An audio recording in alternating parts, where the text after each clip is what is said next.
Hello guys, আশা করি যে যেখান থেকে আমার এই ভিডিওটি দেখতে থাকেন সবাই ভালো আছেন, সুস্থ আছেন। আপনাদের ভালোবাসা পেয়ে আজকে আমি এত দূরে এসেছি। আপনারা আমাকে ভালোবাসেন। আজকে আমি আপনাদের সামনে উপস্থিত হয়েছি একটি গুরুত্বপূর্ণ বিষয় নিয়ে আলোচনা করার জন্য।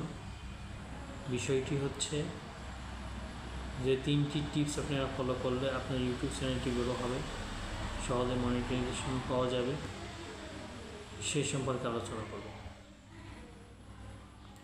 প্রথমে আমি আলোচনা করতে যাচ্ছি, আমরা যখন প্রথম একজন ইউটিউবার হই, ইউটিউব চ্যানেল খুলি, তখন আমরা অস্থির হয়ে যাই কীভাবে সাবস্ক্রাইবার বাড়ানো যায়। আসলে সাবস্ক্রাইবার বাড়ালে কি আপনার ভিউজ আসবে? না, আপনি ভিউজ আসবে ওই সাবস্ক্রাইবারে যারা নিজে থেকে সাবস্ক্রাইব করে আপনার চ্যানেলটি। আমরা করি কি, প্রথমে একটা ইউটিউব চ্যানেল খুললাম, খোলার পরে আমরা আমাদের আত্মীয় স্বজন, ভাই বোন, বন্ধু বান্ধব এদেরকে বলি আমরা একটু ভিডিও তৈরি, ইউটিউব চ্যানেল খুলেছি, ভিডিও তৈরি করেছি, তোমরা দেখো, আমার চ্যানেলটি সাবস্ক্রাইব করো। হ্যাঁ, আপনার কথা মতো তারা সাবস্ক্রাইব করবে, আপনার ভিডিওটি তখন দেখবে, কিন্তু পরবর্তী তারা আপনার ভিডিওগুলো তারা দেখবে না।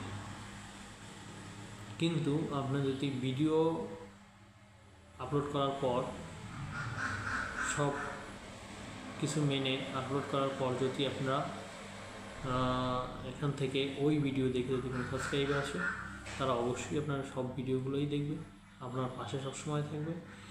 তাই আমরা চেষ্টা করব যে নিজে সাবস্ক্রাইবার না বাড়ানো। দ্বিতীয় নম্বর হচ্ছে, আমরা করি কি, আমাদের অন্য একটা মোবাইল থাকলে বা আত্মীয় স্বজনের মোবাইল থাকলে, ভাই বোন বাবার মোবাইল থাকে, সেটা থেকে আমি যে ভিডিওটা আপলোড করলাম সেই ভিডিওটা ছেড়ে রেখে দিই। প্রতিদিন যে ভিডিওটা আমরা ছাড়ি সেই ভিডিওটাই আমরা আবার ওই একই মোবাইল থেকে বা একই ডিভাইস থেকে দেখি, এবং প্রতিদিন দেখার জন্য ইউটিউবের সেন্সরটা ধরে ফেলে, এবং এই ভিউজগুলো আপনাকে দিবে না। ভিউজ দিবে কিন্তু ওয়াচ টাইমটা দিবে না। আচ্ছা, আমাদের 4000 টাইম ওয়াচ টাইম লাগবে, 4000 ঘন্টা, তাহলে 4000 ঘন্টা ওয়াচ টাইম তো পূর্ণ করতে হবে। এটা না দিলে কেমনি পূর্ণ হবে? এরপরে আসেন,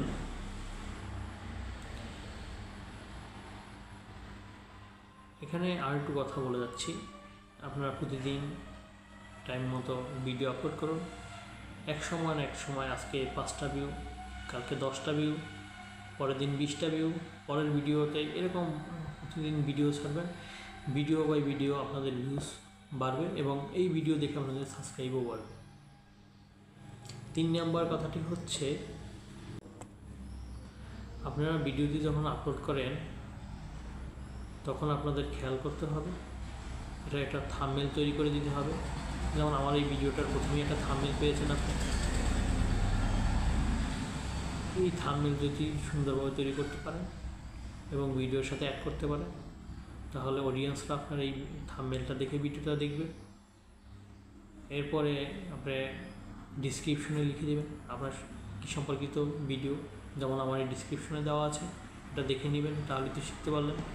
এবং ট্যাগ দিয়ে দেবেন, কিছু হ্যাশ দিয়ে ট্যাগগুলো দিয়ে দেবেন। যেমন আমার এইটা টিপস রিলেটেড, তাহলে আমি লিখতে পারি হ্যাশ চ্যানেল গ্রোথ কীভাবে করবেন, ইউটিউব চ্যানেল গ্রোথ কীভাবে করবেন, আবার হ্যাশ ইউটিউব চ্যানেল কীভাবে সাবস্ক্রাইবার বাড়াবেন, এরকম বিভিন্ন ট্যাগ আপনি দিয়ে দিতে পারেন। যাতে সার্চ ট্যাগ দিলে হয় কি, এই সম্পর্কিত যে ট্যাগ দিলেন এই সম্পর্কিত কেউ যদি সার্চ করে, তাহলে এই ভিডিওটা তার সামনে চলে যায়, তাহলে সে একবার দেখলো, সে দেখে ভালো লাগলে সাবস্ক্রাইবার করে দিল, তাহলে আপনার সাবস্ক্রাইবার ওয়াচ টাইম দুটাই ভালো। আমাদের এজন্য চেষ্টা করতে হবে, চেষ্টা করে একদিনে তো আর বড় হওয়া যায় না কোনো ব্যাপারে। আপনি লেখাপড়া করছেন যখন বা কোনো কিছু শিখতে গেছেন, একদিনে তো আর পারেননি। ইউটিউবটাও ঠিক এরকমেরই, 100 জন এখানে আসবে, 100 জন লোকের ভিতরে সবাই যে পারবে এরকম না, তবে যাদের চেষ্টা আছে, দৃঢ় মনোবল আছে, তারা ঠিকই পারবে। না, একটা ক্লাসের সবাই তো আর ফার্স্ট বয় হয় না, একজন ফার্স্ট বয় হয়, একজন সেকেন্ড হয়, একজন থার্ড হয়, অনেকে ঝরে পড়ে যায়, লেখাপড়া বাদ দিয়ে যায়। ঠিক ইউটিউব থেকেও প্রায় 85 জন লোক, 100 জনের মধ্যে 85 জন লোক বাদ হয়ে যায়, এই ওয়াচ টাইম পায় না, এই কিছুদিন চেষ্টা করে ছেড়ে দেয়। বাকি যে 15 জন থাকে তারা ঠিকই একটা সময় না একটা সময় ভালো একটা রেসপন্স পায় এবং ইউটিউব থেকে ইনকাম করতে পারে। আমার ভিডিওটি ভালো লাগলে অবশ্যই আপনারা আমার চ্যানেলটি সাবস্ক্রাইব করবেন, সাবস্ক্রাইব করে বেল আইকনটি বাজিয়ে দেবেন। আপনারা যে যেখানেই থাকুন না কেন সুস্থ থাকুন, ভালো থাকুন। আল্লাহ হাফেজ।